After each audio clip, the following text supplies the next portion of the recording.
Welcome to the Luke Branquinho Show. We are here at the Crawford Tack Room, the American Western weekend, and Jackie has a chance at $1 million. Jackie, thank you for joining me. Thanks for not making me leave my house. Yeah, it is kind of nice for both of us because I'm only about 45 minutes from you, and you could get ready in your house. I do appreciate you coming on the show. Okay, now I want to get into something I really didn't know. Born in Illinois. Yeah. Till when did you move? I think I was like 11. We moved to Oklahoma. And right on Fort Smith, Oklahoma. Yep. Right on the state line. Right there. on the border. Yep. So you could be kind of considered an Arkansasian. Spent a lot of time over there, probably. I got my mom's side of the family is from there. Okay. Never would have guessed you as an Arkansasian. But anyway, congratulations. Thanks. When did you? I know you growing up on the back of a horse probably your whole life. When did it really sink in and become reality that this is what I want to do? And I'm talking about swinging a rope.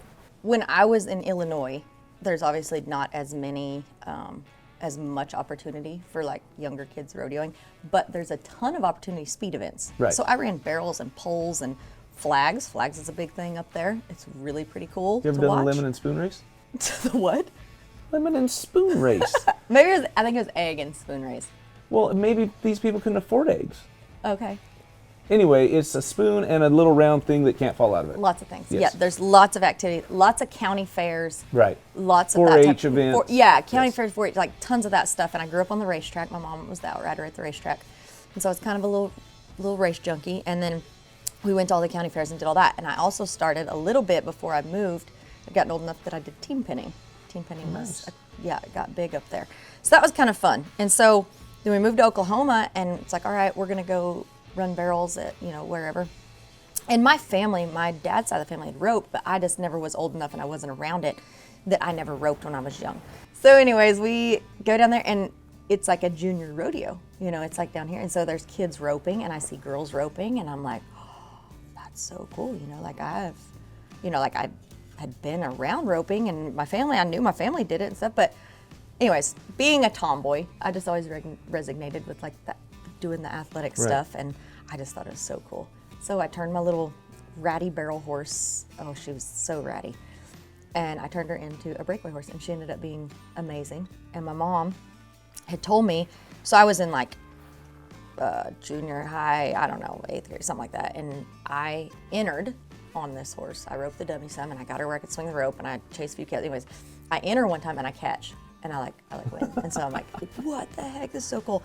But my mom's like, listen, if you'll really work at it and rope the dummy and stuff this summer when it comes back season again, whatever, I'll let you enter the breakaway, Well, all summer being a young, dumb kid, like I would rope it here and there, and then go play and do whatever and just kind of jacked around and stuff. What comes to the first rodeo and I think I'm going to enter because I've done, a little bit of roping. I practice. Yeah. A little bit.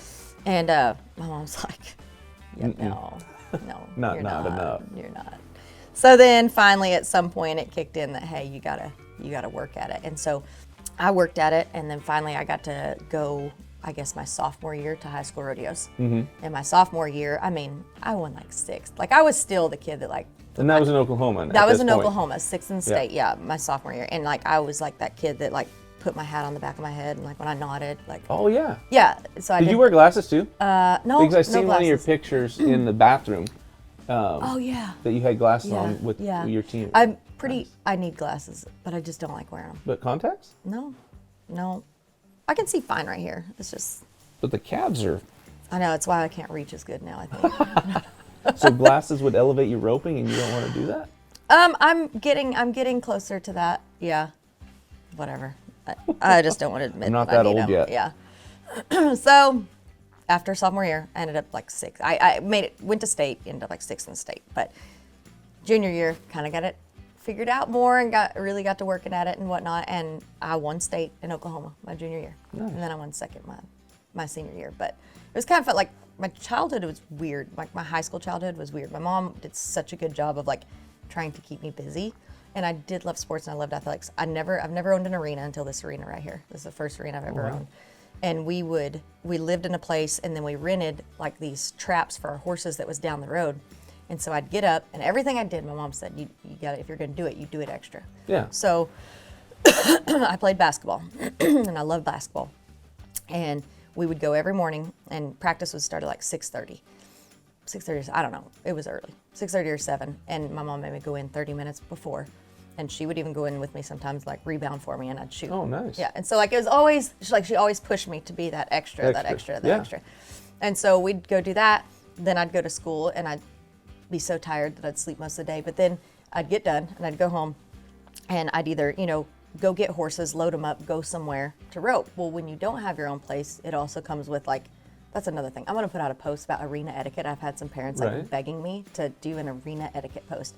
But that was something else that my mom taught me very well, is like, you don't dare show up and just get on your horse or, do anything. You show up, you turn out for everybody else, you rake the boxes, you push calves up, you make their day easier, right? And you leave it better than when you found it. Yeah, exactly. Then when you came, you make their, it easier for them. So I would go do that, and then, and I'd haul probably 20 miles at least to go rope somewhere or ride somewhere or, whatever we were doing. And I'd do that, and I'd get back late, and then I'd go and I'd start all over again and be at basketball practice. And then in the summers, I would go when I was young enough, before I was 16, I had a guy that would pick me up at my house at like 4:30 a.m. and I'd go clean stalls at the racetrack for money. Yeah, it was kind of fun. Entry fee money. Yeah, well, just help out money. My mom busted her butt and worked 2 and 3 jobs, and worked all night shifts, and so I would just go and I'd clean stalls for people at the racetrack, and then once I turned 16, I could get my pony license. Then I'd load my horses up, and I'd be at the track at 5 or whatever, right before dark, and then I'd pony horses all morning. Then I'd go to basketball workout by 8 and do that, and then I went. You're gonna find this funny. I worked for a guy, and we went and laid laminate floors and carpet in houses and stuff. Yeah. You can do flooring? Yeah. I got a job for you. So that was kind of like my stuff. And honey, when I got Jackie could do flooring. Oh gosh, I wouldn't trust it at this point. Might have looked great at this point.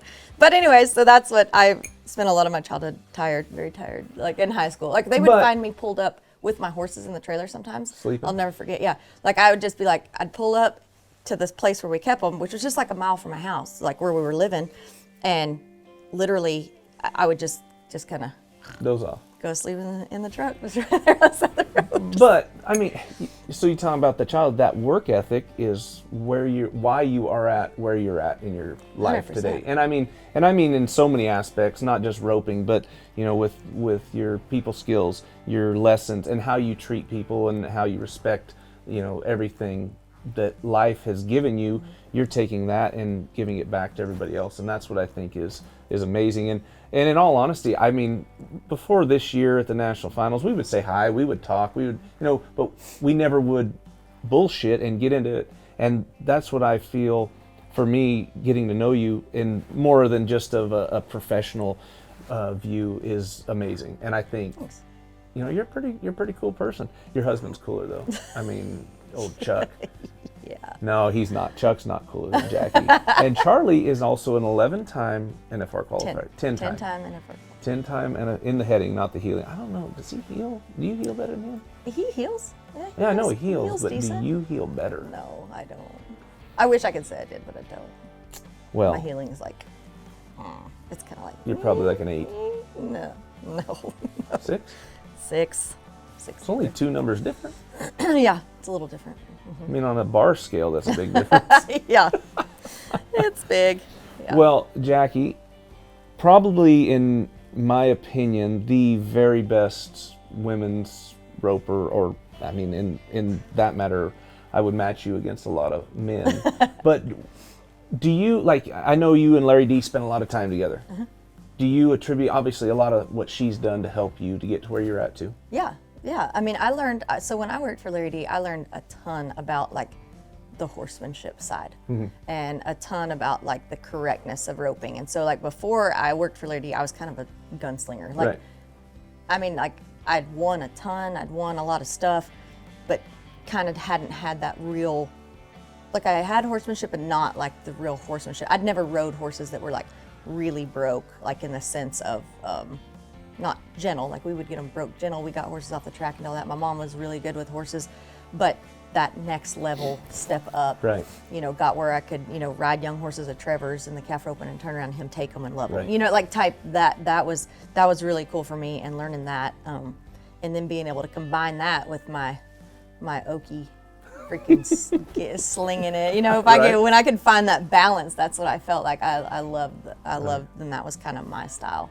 And so, yeah, watching her, and you know, there's so many women that people ask me this all the time. They're like, well, who's some women that, you know, people that you looked up to that influenced your career? And it's like, I'm still roping against them. Yeah, you know what I mean? Yeah. Like they're still going, because I honestly I didn't know a whole lot about rodeo until I was in high school, like truly about rodeo. Right. And I had a friend that was just like crazy. He could tell you everything that was done at the NFR for the last however long. And he was like one of my best friends in high school. And so we would watch the NFR in ag class half the time. And so then I started realizing like all the names of rodeo and the things and everything that's going on. So once I started getting out, I remember coming to my first amateur rodeo in Texas, and the gal that I had hauled with, she's like, you know, the slack's going on, or I don't know, something's going on, and she's like, come on, Larry D's up.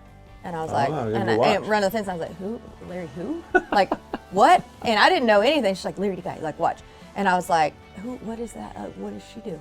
And they're like, she's literally won everything. Like kind of like I was a dummy. I was like, oh yeah, I know who she is. I know exactly what you're talking about. Babe Ruth, the great Bambini. Yeah, like I was so naive and so dumb. Like I didn't even know whatever. And so the more that I got into it, and I got down here, and I got to watch JJ, and I got to watch Jamie Markham, and I got to watch all these women that had been doing this for a long time and kind of setting the bar. That's where, but they're all still doing it. Right. They won't go away. Like, well, that's going to be they won't you. go away. That's going to be you. I hope so. You're going to be roping against those girls that are still, well, hell, you'll be roping against Journey. Or she'll be roping against you, right? That'd be fun. Yeah, that'd be fun. How cool is that? Well, Jackie, I can't go into all your accolades because we'd be here for I don't know how many days. But the greatest, and in my opinion, the greatest women ropers, champions. I'm looking forward to you in the Thomas and Mack, as you are, and we can get, that's a whole nother story, we can get into that, because I know how we've talked about that. But more so looking into the Pro Rodeo Hall of Fame, because you know they're going to have women breakaway roping in there, and I think obviously you're going to be one of the first to go in. Never thought about that. Ah, see? She's the bomb. Holy cow, I never thought about that. Mm-hmm. That's kind of cool. Yeah. That'd be so cool. But they do, so if you say you're going to go like those ladies, they say you have to be retired before they put you in. Oh, it's going to be a minute. It's going to be a while. It's going to be a minute, yeah. Well, thank you for coming on the show, Jackie. I appreciate it. Thank you. And we'll have to do this again if your schedule allows. Heck yeah.